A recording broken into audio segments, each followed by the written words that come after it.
Jasmine ജയിലിലായതുകൊണ്ട് തന്നെ ഇന്നലെ അർദ്ധരാത്രിയുള്ള സംസാരവും കെട്ടിപ്പിടുത്തൊന്നും നടക്കില്ല. എന്നാൽ ഗബ്രി അവിടെ ജയിലിനെ ചുറ്റിപ്പറ്റിക്കൊണ്ട് ജാസ്മിന്റെ അരികിൽ നിൽക്കുന്നുണ്ട്. ഒടുവിൽ ജിൻഡോ അവർക്കുള്ള ഭക്ഷണമെല്ലാമായി വരുമ്പോ ജിൻഡോ ജയിലെല്ലാം തുറന്ന് ഭക്ഷണം വെച്ചു കൊടുക്കുന്ന ഒരു തക്കത്തിൽ ജാസ്മിൻ ഗബ്രിയെ കെട്ടിപ്പിടിച്ചുകൊണ്ട് ഗുഡ് നൈറ്റ് എല്ലാം പറയുന്നു. എന്നാൽ ഇവരുടെ നടുവിൽപ്പെട്ട് ജിൻഡോ ഒന്ന് ഊര പൊക്കാൻ പോലും പാടുപെടുന്നു. അപ്പോൾ അതെല്ലാം കണ്ട് ജാസ്മിൻ അവിടെ ജിൻഡോയെ കളയാക്കിക്കൊണ്ട് ഒരു കൗണ്ടർ അടിക്കുന്നു. നടുവിൽ കയറി ഇരുന്നിട്ട് കാര്യമില്ലല്ലോ അളിയാന്ന് പറയുമ്പോ ജിൻഡോ പറയുന്നുണ്ട്, നീ എന്താ ഉദ്ദേശിച്ചത്? നിങ്ങൾ കെട്ടിപ്പിടിക്കാതിരിക്കാൻ ഞാൻ നടുവിൽ കയറി നിന്നെന്നാണോ? അതിന്റെ ആവശ്യം എനിക്കില്ല. ഞാൻ നിങ്ങൾക്ക് ഫുഡ് തരാനാണ് വന്നത്. വെറുതെ അനാവശ്യം പറയരുത്. ഞാൻ പറയും നിങ്ങൾ അനാവശ്യം ചെയ്യാറല്ല പതിവ്, ബട്ട് ഞാനത് പറയാറാണ്. അത് കേട്ട് ജിൻഡോയ്ക്ക് അവിടെ ദേഷ്യം വന്നു. ആരോട് ചോദിച്ചിട്ടാണ് ഗബ്രി ജയിലിലെല്ലാം കയറിയത്? അങ്ങനെ തോന്നിയ പോലെ ജയിലിലാർക്കും ഇടിച്ചു കയറാനുള്ള റൈറ്റ് ഇല്ല. അപ്പൊ ജാസ്മിനോട് ചോദിക്കുന്നുണ്ട്, താൻ കണ്ടോ അവര് ജയിലിൽ കയറുന്നത്? ആടി ഞാൻ കണ്ടു. ക്യാമറ തിരിഞ്ഞ തക്കത്തിൽ നിങ്ങൾ കെട്ടിപ്പിടിച്ചു.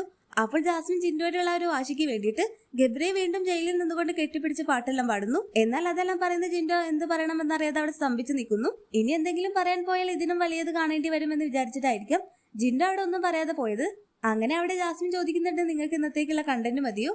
എന്നെയും നോറയും വെച്ചിട്ടല്ലേ നിങ്ങൾ ഇവിടെ കണ്ടന്റ് എല്ലാം ഉണ്ടാക്കാറുള്ളത്. അതുകൊണ്ട് ഇന്നത്തേക്കുള്ളത് ഞാൻ നിങ്ങൾക്ക് തന്നില്ല എന്നെല്ലാം പറഞ്ഞുകൊണ്ട് ജിൻഡോയെ കളിയാക്കുന്ന ജാസ്മിനെയാണ് ഇന്നലെ അർദ്ധരാത്രി ലൈവിൽ കണ്ടത്.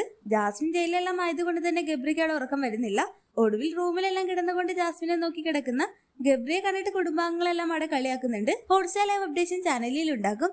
ആദ്യമായി കാണുന്ന പ്രേക്ഷകർ യൂട്യൂബ് ചാനൽ സബ്സ്ക്രൈബ് ചെയ്യാൻ മറക്കേണ്ട.